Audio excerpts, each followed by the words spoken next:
नमस्कार दोस्तों, आज हम बात करने वाले हैं जूनियर सेक्रेटेरिएट असिस्टेंट और जूनियर स्टेनोग्राफर की पोस्ट के बारे में। ये आपकी जो पोस्ट आई हैं ये आई हैं CSIR national environmental engineering research institute से। इसमें जो आपकी पोस्टिंग है वो या तो हेडक्वार्टर में हो सकती है या इसके जो 5 जोनल सेंटर है जो दिल्ली, मुंबई, चेन्नई, कोलकाता और हैदराबाद है, इनमें से कहीं एक जगह पर हो सकती है। हेडक्वार्टर की बात करें तो नागपुर, महाराष्ट्र में इसका हेडक्वार्टर है। और इसमें जो आपको मिनिमम एसेंशियल क्वालिफिकेशन चाहिए वो होनी चाहिए आपके पास 12th पास। ठीक है, तो अगर आप 12th पास हैं तो आप इसमें डेफिनेटली अप्लाई कर सकते हैं। और सबसे इंपॉर्टेंट बात है कि इसमें आपको किसी भी तरह के एक्सपीरियंस की नीड नहीं है, तो बिना एक्सपीरियंस के आप इसमें अप्लाई कीजिए। बाकी इसमें और डिटेल से हम जानने वाले हैं, क्वालिफिकेशंस की, आपकी एज लिमिट और आपकी अदर जो असेंशियल चीज़ें हैं सब कुछ हम डिस्कस करेंगे। टोटल नंबर ऑफ वैकेंसीज की बात करें तो 33 है। आगे बात करते हैं कि इसमें जो आपकी ये जूनियर सेक्रेटेरिएट असिस्टेंट की पोजीशन है इसमें आपके 3 कैडर है। तो जो एक जनरल कैडर है, एक फाइनेंस एंड अकाउंट्स का कैडर है और एक है स्टोर एंड परचेज का। तो इन तीनों में से एक आपको चूज करने का मौका मिलेगा। अब वो कैसे मौका मिलेगा हम आगे डिस्कस करने वाले हैं। तो इसकी जो नेसेसरी आपकी डिटेल है कि आपकी जो पोस्ट है कैडर वाइज वो क्या है, मतलब कितनी वैकेंसीज है किस कैडर में, वो देख लेते हैं। तो जूनियर सेक्रेटेरिएट असिस्टेंट की जो आपकी जनरल कैडर में वैकेंसीज हैं वो टोटल 14 है। ठीक, कैटेगरी की बात करें तो उसमें से 7 अनरिजर्व के लिए है, एक SC के लिए है, एक ही ST के लिए है और 4 OBC के लिए है और एक आपकी EWS कैटेगरी के लिए है। मिनिमम एज लिमिट और मैक्सिमम एज लिमिट की बात करें तो 18 से 28 साल के बीच वाले कैंडिडेट इसमें अप्लाई कर सकते हैं। ठीक है, अगर आपकी एज 18 से 28 साल के बीच में है तो आप इसमें अप्लाई कर सकते हैं। और इसमें जो आपका रिजर्वेशन है वो तो आपको मिलेगा ही मिलेगा, यानी एज रिलैक्सेशन आपको मिल जाएगी आपकी कैटेगरी वाइज। पे लेवल की बात करें तो पे लेवल इसका 2 है, जिसमें आपकी जो सैलरी है वो 63,200 तक बन सकती है। ठीक है, तो इतनी सैलरी आपकी एक्सेप्टेबल है। और पे जो आपका है वो 7th पे कमीशन है। ठीक है, टोटल एमोलमेंट अप्रॉक्सीमेट की बात करें कि आपकी टोटल अप्रॉक्सीमेट सैलरी कितनी बनेगी नागपुर में, तो 36,493 पर मंथ तो आपको मिलेगी ही मिलेगी सैलरी। बाकी अदर अलाउंसेस भी आपको इसमें मिल सकते हैं। एसेंशियल क्वालिफिकेशन जैसा कि मैंने आपको बताया 12th पास आप होने चाहिए। आपकी ये एजुकेशनल क्वालिफिकेशन है या कोई इक्विवेलेंट आपने की है तो आप इसमें अप्लाई कर सकते हैं। और अब इसमें एक आपको स्किल की ज़रूरत है। वो स्किल क्या है कि आपके पास टाइपिंग स्पीड होनी चाहिए। तो ये आपकी टाइपिंग स्पीड नेसेसरी है जो आप सीख सकते हैं। जब आप फॉर्म भरेंगे तो उसके बाद आपको 4 से 5 महीने आराम से मिलेंगे। आपका एग्जाम कंडक्ट होने में टाइम लगेगा इतना, तो आप आराम से अपनी टाइपिंग सीख सकते हैं और स्पीड भी आप आराम से निकाल लेंगे। ठीक है, तो आपकी जो टाइपिंग की स्पीड है वो आपकी एज पर रूल या जितना भी आपकी टाइपिंग के लिए रूल होते हैं उसके अकॉर्डिंग आपकी होनी चाहिए स्पीड। तो आई थिंक इंग्लिश के लिए आपकी 35 होती है और हिंदी के लिए 30 होती है। आगे हम देखेंगे स्पीड इन्होंने दे रखी है तो वो भी हम चेक करने वाले हैं। अब फाइनेंस एंड अकाउंट्स के ही जो आपका कैडर है JSA के ही पोस्ट के लिए उसमें टोटल 5 वैकेंसी हैं। 4 उसमें से अनरिजर्व के लिए है और एक OBC के लिए है। सेम एज लिमिट रहेगी और सेम आपका पे लेवल और आपकी क्वालिफिकेशन है। फिर स्टोर्स एंड परचेज में आपकी टोटल 7 वैकेंसीज है, उसमें से 5 अनरिजर्व के लिए है, 2 OBC के लिए। ठीक है, अब आगे बढ़ते हैं और जूनियर स्टेनोग्राफर की पोस्ट के बारे में बात करते हैं। टोटल आपकी 7 वैकेंसी है। इसमें आपको कोई कैडर वगैरह चूज नहीं करना है, आपको इसमें अपने अकॉर्डिंग ये देंगे। आपकी सिलेक्शन कमेटी है वही आपको इसमें आपकी पोस्टिंग देने वाली है। तो इसमें 7 वैकेंसी, 7 में से 5 अनरिजर्व के लिए है, 2 है आपकी OBC के लिए। इसकी एज लिमिट 18 से 27 साल के बीच में है। बाकी एज रिलैक्सेशन कैटेगरी को मिल ही जाएगा। नेक्स्ट बात करें पे लेवल की तो 4 इसका पे लेवल है, जिसमें आपकी सैलरी अप टू 81,100 रुपीज़ रहेगी पर मंथ। तो जो आपका नागपुर में अगर पोस्टिंग होती है तो उसमें आपको सैलरी मिल जाएगी 49,623 पर मंथ। 12th इसमें आपको चाहिए। बाकी आपकी स्टेनोग्राफी की स्पीड आपसे मांगी है इसमें प्रेस्क्राइब नॉर्म्स के अकॉर्डिंग, वो हम आगे चेक करेंगे। डेफिनेटली सब कुछ चेक करने वाले हैं। आगे चलते हैं और देखो इसमें लिखा है आपके लिए preference for post and cadres. तो आपको चूज करना है, कब चूज करना है, जब आप एप्लीकेशन फॉर्म भरेंगे तब आपको ये मौका मिलेगा सेलेक्ट करने का कि आपको किस में आपकी प्रेफरेंस फर्स्ट है, किस में सेकंड है और किस में थर्ड है। तो आपकी सारी एप्लीकेशन फॉर्म भरने के दौरान आपसे प्रेफरेंस आपसे पूछ ली जाएगी। ठीक, तो इसकी आप टेंशन मत लीजिएगा। Candidates eligible for both junior stenographer and junior secretariat assistant must apply separately for each post code and pay the respective application fee if applicable. तो जो आपकी ये 2 पोस्ट है दोनों के लिए आप अप्लाई करना चाहते हैं, आप एलिजिबल हैं तो आपको सेपरेटली अप्लाई करना है। साथ ही एप्लीकेशन फीस भी सेपरेट जाएगी जितनी है जिसके अकॉर्डिंग अगर एप्लीकेबल होती है तो। ठीक, आगे बात करें अब तो इसमें मिनिमम क्वालिफिकेशन मैंने आपको बता ही दी है एजुकेशन की। और सिलेक्शन प्रोसीजर पर आते हैं। ए selection committee duly constituted by the director CSIR and EERI will shortlist candidate on the basis of data filled by the applicant in application form and who fulfills terms and condition of this advertisement। ठीक है, तो जो selection committee है जो director द्वारा constitute की जाएगी, मतलब बनाई जाएगी, और ये डायरेक्टर होगा CSIR and EERI का। ठीक है, तो ये कंस्टिट्यूट करेंगे सिलेक्शन कमेटी और शॉर्टलिस्ट करेंगे कैंडिडेट के एप्लीकेशन फॉर्म्स को, और जो सेलेक्ट हो जाएंगे एप्लीकेशन फॉर्म उनको आगे फर्दर स्टेजेस के लिए बुलाया जाएगा। तो इसमें आपका क्या होने वाला है, जो जूनियर सेक्रेटरी असिस्टेंट की पोस्ट है उसमें आपका रिटन टेस्ट होगा, एग्जाम होगा और प्रोफिशिएंसी टेस्ट होगा, यानी टाइपिंग स्पीड का टेस्ट होगा। टाइपिंग स्पीड की बात करें तो इंग्लिश में देखो वही है 35 वर्ड पर मिनट की और हिंदी में है 30 वर्ड पर मिनट की। ठीक, तो ये आपकी क्या है क्वालिफिकेशन है। अच्छा, इसमें ज़्यादातर फॉन्ट की दिक्कत आती है हिंदी वाली टाइपिंग में। क्या दिक्कत आती है कि मान लीजिए आपने कृतिदेव एक फॉन्ट है, जिन्होंने अभी नहीं सीखी उन्हें नहीं पता होगा, तो जब वो सीखेंगे तब उन्हें पता चलेगा। तो हिंदी में मंगल फॉन्ट होता है और कृतिदेव फॉन्ट होता है। कृतिदेव की डिमांड देखो रहती तो है, जब आप किसी सेंटर में जाते हैं टाइपिंग का टेस्ट देने तो उसमें थोड़ी बहुत दिक्कत आती है मंगल में में दें या उसमें दें, तो बच्चों में ये दिक्कत रहती है। किसी ने कृतिदेव में सीखी है और मान लीजिए वो मंगल पर ले रहा है इंस्टीट्यूट टेस्ट, तो उसमें दिक्कत रहती है, लेकिन वो अरेंज कराते हैं किसी तरीके से, लेकिन कैंडिडेट को जो है थोड़ा नुकसान उठाना पड़ सकता है उस दौरान। तो मेरी आपसे ज़्यादा इसमें रिक्वेस्ट रहेगी, या मान लीजिए आपका सजेशन रहेगा आपके लिए कि आप मंगल फॉन्ट पर ही क्या सीखें, अपनी हिंदी की टाइपिंग सीखें, थोड़ा ईजी भी रहता है कृतिदेव से, ठीक है। और जो ये आपका मंगल फॉन्ट है ये ऑटोमेटिकली जो विंडो का वो है माइक्रोसॉफ्ट, ठीक है, मतलब जो आपके कंप्यूटर है विंडोज़ में, उसमें ऑटोमेटिकली डला ही रहता है। तो आप मंगल पर देखिए, तो सीखिए और वो ज़्यादा आपके लिए बेनिफिशियल रहेगा। बाकी आप कृतिदेव में अगर इंटरेस्ट है तो वो भी सीख सकते हैं, उसमें थोड़ी सी रहती है दिक्कत, ठीक, क्योंकि ये मेरा पर्सनल एक्सपीरियंस भी है, उसके लिए मैंने आपको बताया है। आपको मंगल फॉन्ट में ज़्यादा फायदा रह जाएगा, ठीक है। आगे बात करते हैं।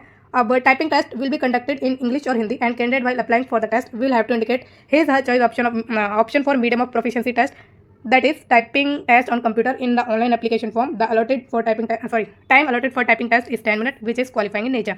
तो इसमें ये कह रहे हैं कि जब आप एप्लीकेशन फॉर्म भरेंगे तो आपको आपकी चॉइस बतानी है कि आप इंग्लिश में टाइपिंग टेस्ट देना चाहते हैं या हिंदी में देना चाहते हैं। दोनों ही लैंग्वेज में आपका टेस्ट होगा, ठीक है। दोनों में से किसी एक लैंग्वेज में टेस्ट होगा, आपको जो भी आपको आती है वो आपको सेलेक्ट करनी है अपने एप्लीकेशन फॉर्म में। टाइम आपको टाइपिंग के लिए 10 मिनट का दिया जाएगा, और ये जो टाइपिंग टेस्ट है वो क्वालिफाइंग इन नेचर है। अब आते हैं scheme of competitive written examination. तो क्वेश्चन की बात करें तो OMR बेस्ड या कंप्यूटर बेस्ड आपके ऑब्जेक्टिव टाइप के मल्टीपल चॉइस क्वेश्चन हो सकते हैं। मीडियम आपका दोनों रहने वाला है, सिवाय इंग्लिश लैंग्वेज के, जो कि इंग्लिश लैंग्वेज में ही आपका टेस्ट होगा। स्टैंडर्ड ऑफ एग्जाम की बात करें तो 12th ही रहने वाला है, जो कि आपकी क्वालिफिकेशन है एसेंशियल।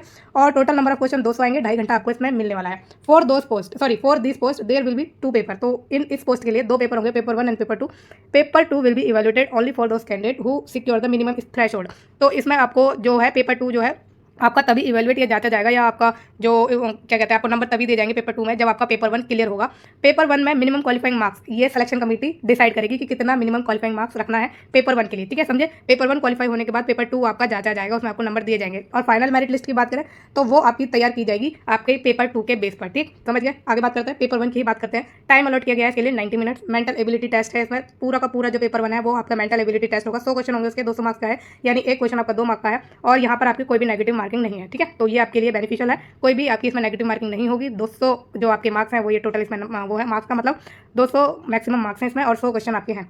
मेंटल एबिलिटी में क्या क्या आने वाला है? General intelligence, quantitative aptitude, reasoning, problem solving, situational judgement और एटसेट्रा। इसी तरह के क्वेश्चन आपसे पूछे जाएंगे जहां पर आपके दिमाग का इस्तेमाल ज़्यादा होगा, ठीक है। तो ये चीज़ें आपको पता है कि मेंटल एबिलिटी का मतलब ये है कि आपके दिमाग को अच्छे तरीके से खपा देंगे, ठीक है, समझे आप। तो आपको अच्छे से तैयारी करनी है, ये जोक मारे मैंने, बट आप अच्छे से प्रिपेयर कीजिए, आपका सिलेक्शन होने का चांस इसमें ज़्यादा रहेगा। पेपर 2 की बात करते हैं आप, जिसमें आपको टाइम अलॉट किया है 1 घंटे का, यानी 60 मिनट का। इसमें आपसे जनरल अवेयरनेस पूछी जाएगी और इंग्लिश लैंग्वेज। जनरल अवेयरनेस में 50 क्वेश्चन होंगे 150 मार्क के, और जो आपका इंग्लिश लैंग्वेज है इसमें 50 क्वेश्चन होंगे 150 मार्क के, ठीक है। यानी एक क्वेश्चन आपका कितने मार्क का हो गया? 3 मार्क का हो गया। और इसमें आपकी नेगेटिव मार्किंग रहेगी, 1 negative marks for every wrong answer. तो इसमें भी सेम है, ठीक है। इंग्लिश के लिए भी जनरल अवेयरनेस के लिए 1 नेगेटिव मार्किंग है 1 नंबर की। अब जनरल अवेयरनेस में क्या क्या आने वाला है तो आप देख सकते हैं, सारा आपका हिस्ट्री, पॉलिटी, ज्योग्राफी, इकोनॉमी और general polity, general science etcetera, यही चीज़ आपकी आने वाली है। ये जो तैयारी है आप करियर विल से कर सकते हैं, इसमें मेरा कोई स्पॉन्सरशिप नहीं है, मैंने ये अपने पर्सनल लेवल पर देखा है, वहाँ पर मैथ अच्छा पढ़ाते हैं और बाकी चीज़ें भी ठीक ठाक मिल जाती हैं। बट जो इंग्लिश है वो आप नीतू मैम से ज़रूर पढ़िएगा, क्योंकि वो बहुत ही अच्छा पढ़ाती हैं, वो आपको अच्छे से समझा देंगी। और मैथ राकेश यादव सर हैं जो काफ़ी पॉपुलर हैं, तो इन टीचर से ही पढ़िए, सेलेक्टिव टीचर से, ताकि आपका सिलेक्शन जल्दी हो, ठीक है। बाकी अगर आपको कोई भी डाउट है तो आप मुझसे कमेंट सेक्शन में पूछ लेना, आपका सोल्यूशन आपको मिल जाएगा। इंग्लिश लैंग्वेज में इंग्लिश लैंग्वेज पर आते हैं। जैसे कि मैंने आपको बताया कि आप नीतू सिंह जो मैम है उनसे पढ़ सकते हैं। वोकैब आएगी, grammar, sentence structure, synonym, antonym और करेक्ट यूसेजेस वगैरह आने वाले हैं। तो अच्छे से तैयारी कीजिए, चांसेस रियली काफ़ी हाई है इसमें आपके सिलेक्शन के, अगर आप अच्छे से प्रिपेयर करते हैं तो। अब proficiency test in computer is qualifying in nature बता दिया है मैंने आपको पहले ही। पेपर 1 के क्वालिफाई करने के बाद आपको पेपर 2 जाता जाएगा आपका, ठीक। फाइनल मेरिट लिस्ट आपके पेपर 2 के बेस पर बनेगी। और सीक्वेंस की बात करें तो कुछ भी आपका पहले हो सकता है, या तो टाइपिंग टेस्ट होगा या कंप्यूटर का एग्जामिनेशन, मतलब कंप्यूटर एग्जाम बेस्ड जो टेस्ट है वो होगा, यानी रिटर्न एग्जाम, या पहले रिटर्न एग्जाम होगा बाद में आपका टाइपिंग टेस्ट हो सकता है, ठीक। तो ये चीज़ें मैंने आपको ढंग से समझा दी हैं। अब जूनियर स्टेनोग्राफर पर आए तो मिनिमम एजुकेशन क्वालिफिकेशन में आपको मैंने बता दिया है 12th है।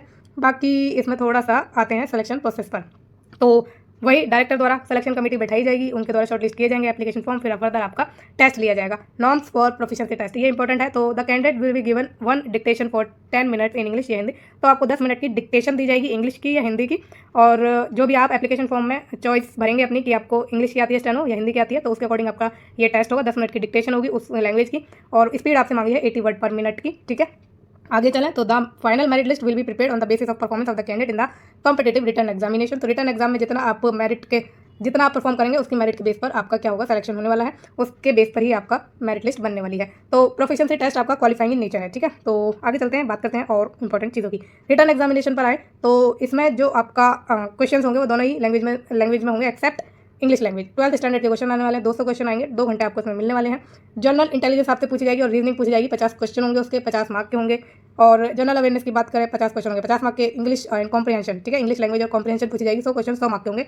और 0.25 मार्क की आपकी नेगेटिव मार्किंग है, ठीक है, ध्यान रखिए। इसमें आपका एक ही पेपर होना है जिसमें आपके ये सारे तीनों पार्ट आने वाले हैं, और 1/4 आपकी नेगेटिव मार्किंग है, यानी 25% नेगेटिव मार्किंग है, यानी 0.25 मार्क की नेगेटिव मार्किंग है इसमें आपकी, ठीक। प्रोफिशिएंसी टेस्ट की बात कर लें तो इसमें जो आपको इंग्लिश के लिए टाइम दिया जाएगा वो दिया जाएगा 50 मिनट का, हिंदी के लिए 65 मिनट का। टाइम ड्यूरेशन की बात करें, स्क्राइब जो भी लेंगे, ठीक है, जिनको स्क्राइब की नीड होती है उनके लिए 70 मिनट इंग्लिश के लिए और 90 मिनट है आपकी हिंदी के लिए, ठीक। चलते हैं और आगे।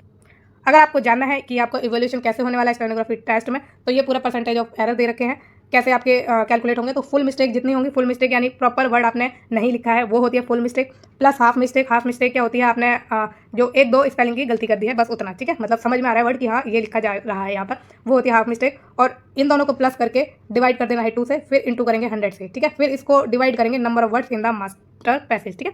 तो जितने नंबर ऑफ वर्ड्स होंगे मास्टर पैसेज में उसको डिवाइड करना है आपके इस वाले से। समझ गए आप ये चीज़ें। अब आगे बढ़ें, फुल मिस्टेक आप पढ़ सकते हैं यहाँ पर कैसे ये कैलकुलेट करने वाले हैं, हाफ मिस्टेक ये है आपकी। आगे चलें अब प्रिपरेशन ऑफ मेरिट लिस्ट की बात करें तो the proficiency test in stenography will already qualifying nature, मैंने आपको क्लियरली ये बता दिया है, ठीक। सीक्वेंस की बात करें तो आपका स्किल टेस्ट पहले हो सकता है या रिटन टेस्ट पहले हो सकता है, कुछ भी हो सकता है, तो आप तैयार रहें पहले ही। आगे चलते हैं और कुछ एज रिलैक्सेशन की बात करें तो आपको पता है कि 5 साल मिलेंगे SC/ST को रिलैक्सेशन के तौर पर, 3 साल मिलेंगे OBC को, ठीक है। और जो आपके PWD कैंडिडेट है उनको भी एज रिलैक्सेशन मिलता ही मिलता है। तो आगे ही बढ़ लेते हैं अब सीधा, क्योंकि एवरीथिंग वी हैव डिस्कस्ड और कुछ छोटा भी नहीं है मेरे ख्याल से, तो है ना। ओके, तो नोटिफिकेशन भी देखो कंप्लीट ही हो रहा है। एप्लीकेशन फीस पर आ जाते हैं, और फीस देखें तो 500 रुपये देनी है आपको fees. Only wherever applicable may be deposited through SBI collect link to pay online which will be available on this website and downloaded copy of e-receipt of the same must be uploaded in the portal for successful submission of online application form. तो 500 रुपये देनी है जहाँ भी applicable होगा, जिस भी category के लिए अवेलेबल, मतलब आपका एप्लीकेबल है फीस। अभी देखते हैं किस पे। तो उससे पहले मैं आपको एप्लीकेशन फ़ी का प्रोसेस बता दूं कि SBI कलेक्ट लिंक है, वहाँ पर आपको जाना है, जाकर उस पर आपको CSIR NEERI सर्च करके आपको एप्लीकेशन फ़ी देनी है। ये जो लिंक है आपको एप्लीकेशन फॉर्म भरते वक्त नहीं मिलेगा, ये अलग से आपको क्लिक करके भरना है फॉर्म, ठीक है। तो चलते हैं कि इसमें बताया जाए आपको कि कितनी फीस है किस कैटेगरी के लिए। तो SC ST PWD women ex serviceman के लिए कोई भी फीस नहीं है, बाकी अदर कैटेगरीज हैं जो इसके अलावा उनके लिए फीस रखी गई है। तो पता चल चुका है आपको कि कितनी फीस किस कैटेगरी के लिए रखी गई है। 500 रुपये अनरिजर्व के लिए होगी, और OBC के लिए होगी, और EWS के लिए होगी, ठीक है। तो ये कैटेगरीज है जिनके लिए 500 फीस रखी है, और जो दूसरी कैटेगरी जो मैंने आपको बताया उनके लिए कोई भी फीस नहीं रखी है। ये अदर कंडीशन है, जनरल कंडीशन है, कुछ भी जैसे TAD नहीं दिया जाएगा आपको एग्जाम में आने के लिए, और आपका जो भी चीज़ें हैं, ठीक है। और ये आपकी हाउ टू अप्लाई का सेक्शन आ चुका है, इस लिंक पर जाकर आप अप्लाई कर सकते हैं। बाकी जो भी चीज़ें हैं हमने डिस्कस कर ही लिया है, इंपॉर्टेंट जो भी था।